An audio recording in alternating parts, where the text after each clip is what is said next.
અમદાવાદના ઘાટલોડિયા વિસ્તારમાં આવેલી સ્નેહાંજલિ સોસાયટીમાં ડિમોલિશન હાથ ધરવામાં આવ્યું હતું।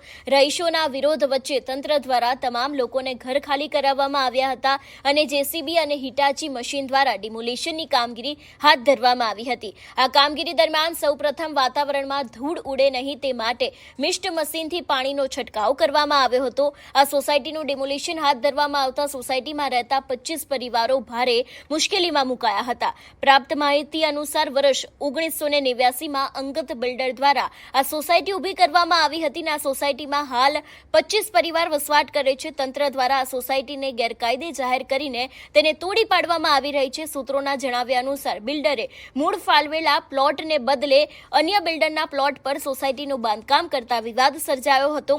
પ્લોટના માલિક વળતર આપ્યા વગર બિલ્ડર દ્વારા અન્ય બિલ્ડરના પ્લોટ પર સોસાયટીનું બાંધકામ કરી મકાનો વેચવામાં આવ્યા હતા। તમારું શું માનવું છે આ વિષયને લઈને અમને કમેન્ટ કરીને ચોક્કસથી જણાવજો। તેની સાથે અમારા સોશિયલ મીડિયા પેજને ફોલો કરવાનું ભૂલશો નહીં।